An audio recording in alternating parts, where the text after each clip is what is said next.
Então são 7h21. É com muita alegria que falo ao telefone com o secretário-chefe da Casa Civil, doutor Paulo Tax. E, doutor Paulo Tax, eu li ontem ou anteontem nos jornais da capital de que a proposta de RGA de 6% é a última a que pode chegar o governo do estado de Mato Grosso. Tá batido o martelo, é isso mesmo? Bom dia, secretário. Um prazer falar com o senhor. Bom dia, Antero. Bom dia aos ouvintes do Jornal da Capital FM. É verdade, neste momento, e isso eu disse na reunião que fizemos com o Fórum Sindical na semana passada, para este momento que estamos atravessando, é a proposta definitiva do governo, esses 6%. Daqui a 60, 90 dias, se as coisas melhorarem, o que não, muitos dizem que não vai acontecer, e uma proposta puder ser feita melhor que essa, nós enviamos o projeto de lei à Assembleia sem nenhum problema. Mas hoje a proposta é essa e acima dela nós não podemos avançar sob nenhuma hipótese. Pois é, e essa proposta sendo a última por causa da situação orçamentária do Estado, não tem que votar uma lei para aprovar isso? Exatamente, nós já estamos encaminhando para a Assembleia Legislativa essa lei. Então a Assembleia vai votar essa lei? Sim, nas propostas e nos termos que nós fizemos, 2% em setembro, 2% em janeiro do ano que vem e 2% em março. Nós devemos finalizar esse projeto de lei hoje e enviar para a Assembleia. Tá. Nessa proposta há uma consideração de que na hipótese do Estado baixar dos 49%, que é o limite prudencial da lei de responsabilidade fiscal, à medida que for baixando isso, voltar a fazer essa compensação, ou não há isso na proposta? Na verdade, não há nem necessidade de haver isso, porque se o Estado tiver de haver essa argumentação, porque se nós tivermos condições, vamos dizer que daqui a agora nós estamos no mês de junho, vamos dizer que no mês de outubro, no exercício hipotético de raciocínio, nós tenhamos condições de pagar um RG melhor e não, vamos dizer, não mais 2% em março, mas um percentual maior.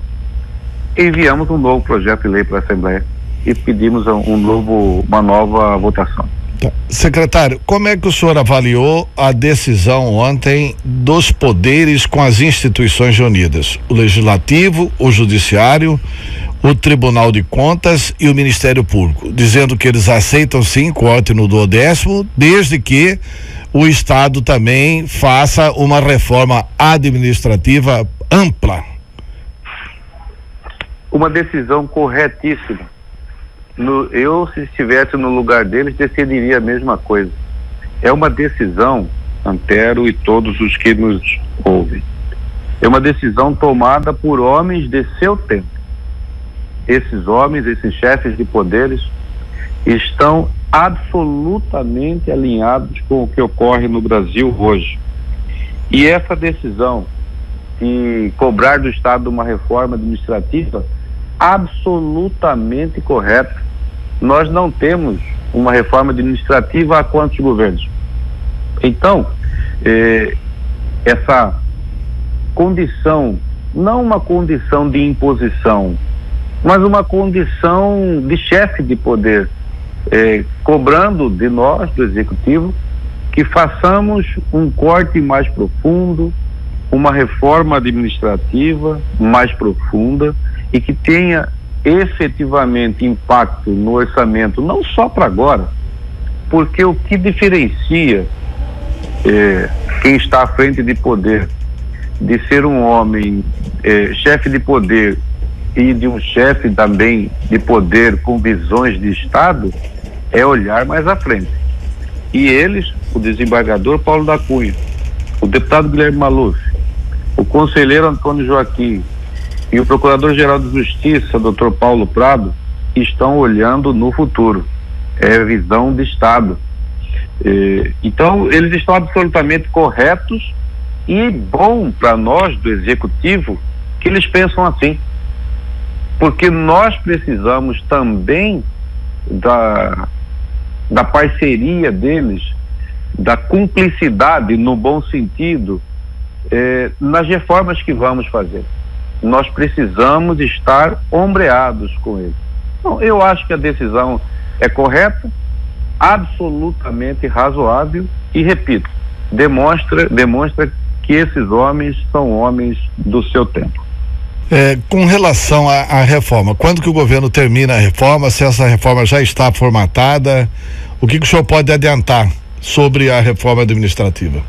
A reforma, ela sofreu um atraso no seu término, porque nós fizemos nos últimos 30 dias um esforço muito grande em não só negociar com os servidores públicos do RGA, mas também buscar a melhor forma de pagar o melhor percentual o mais próximo possível dos 11,28%. Esse esforço concentrado, ele utilizou de todas as forças do Estado, setor econômico, Casa Civil, Secretaria de Gestão, Fazenda, Planejamento, ou os demais secretários, trazendo as vicissitudes e as necessidades de suas pastas.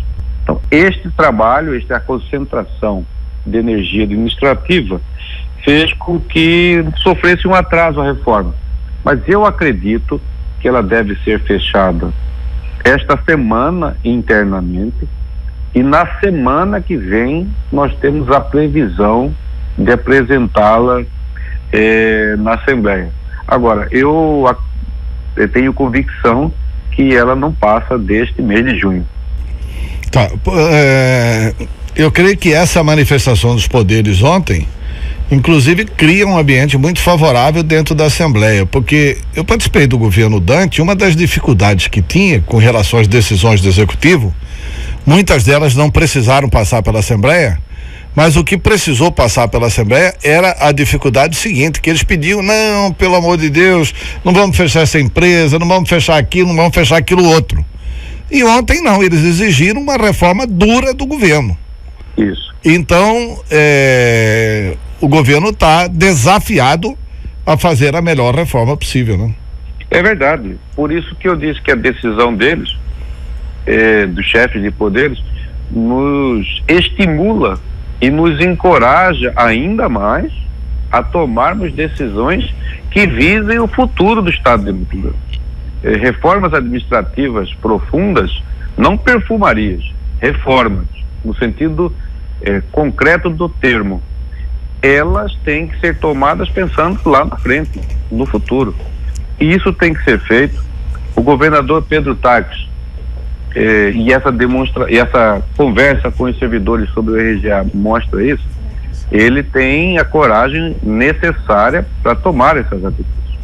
O Estado de Mato Grosso, o governo do Estado de Mato Grosso, em termos de finança pública, de comprometimento da sua receita corrente líquida, chegou no teto. Não há mais como não olharmos para esse assunto. É preciso que façamos isso para que lá na frente os novos governantes, os futuros governantes, não passem pelo que nós estamos passando. Secretário Paulo Taques, agora fazer uma pergunta política. Quando é que vai virar a chavinha do desenvolvimento? Que é a chave do ajuste, a chave do levantamento, a chave da auditoria, a chave da apuração de ilícitos? Essa aí a sociedade já conhece sobejamente, de sobra. Quando é que vamos virar a chavinha do desenvolvimento?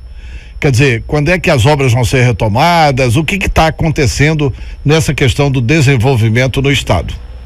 Bom, primeiro que nós já viramos, eu vou concordar com você quando você diz já não virou a chave totalmente. Não, por exemplo, o secretário das cidades falou aqui neste microfone: a Chapada nós entregamos até o final do ano passado, né? Nós estamos em junho. E nem entregou e nem tem previsão de entregar. E assim como outras obras também. O Scott, até a semana que vem, se não entregar, nós vamos colocar outras empresas. Nem tem outras empresas e nem tem a continuidade do COT. E assim por diante, outros probleminhas que tem aí como resquício, inclusive, das obras da Copa do Mundo. São essas situações que causam, assim, problemas na avaliação da população. E não se pode tentar esconder ou falsear as informações. Primeiro, porque não é um princípio do nosso governo, do governador Pedro Taques. Nós somos um governo transparente. É verdade, algumas obras simplesmente não avançaram. Outras também conseguimos avançar. Nós, no ano passado, asfaltamos 500 quilômetros de estradas, aliás, pela metade do preço do governo passado, o que já foi um avanço. Agora, algumas obras, elas têm um simbolismo maior, até porque estão dentro da cidade de Cuiabá, que são as obras da Copa. Algumas avançaram, estamos em vias de concluir algumas trincheiras. A trincheira do Santa Isabel, Verdão, já foi retomada, a empresa já pactuou com o governo.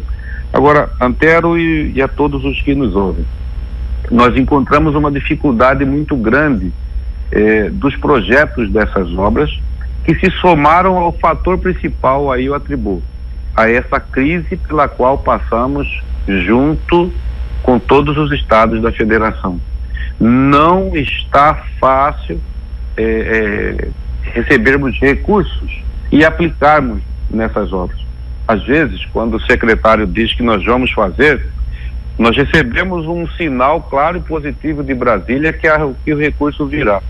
Aí, pela instabilidade política pelo qual passa Brasília nos últimos meses, daí a 10, 15 dias, aquele compromisso que foi apalavrado, simplesmente ele é abandonado. E nós ficamos aqui com o compromisso feito e descumprido. Talvez, analisando esse ambiente de Brasília, devêssemos ser mais cautelosos em assumir compromissos nos fiando lá. Mas eu tenho absoluta convicção, e o governador Pedro Taques está olhando isso, ele é ciente também dos gargalos existentes no nosso governo. Em alguns pontos onde nós, e eu falo nós, porque nós somos um governo só, nós somos uma equipe só. Ninguém pode dizer aqui, tal setor não avança. O governo não avança naquele setor. A expressão é essa. E não aquele setor não avança. O governador Pedro Taques, eu volto a dizer, ele tem absoluta convicção e clareza de onde existem esses gargalos. Ele tem um amplo controle de tudo que é feito e principalmente de tudo que não foi feito.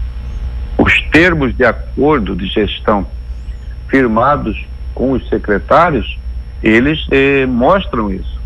E não é por óbvio porque o secretário não quis fazer, mas algumas dificuldades elas ocorreram no meio do caminho. O mais importante é a capacidade do governante de reagir a essa dificuldade. Esses gargalos, repito, são claros para o governador Pedro Taques, e agora na reforma administrativa, quando ela for tornada pública, todos nós veremos que ele efetivamente está preocupado também com essa questão do desenvolvimento e tomou providências, está tomando providências para dar mais agilidade ao governo. Secretário Paulo Taques, muito obrigado pela sua entrevista. Eu que agradeço, Antero. Um abraço a você, aos ouvintes, e todas as vezes que você me convidar, estou à disposição. Como eu sempre digo, não é um favor do gestor público dar entrevista, é obrigação dar publicidade nos seus atos.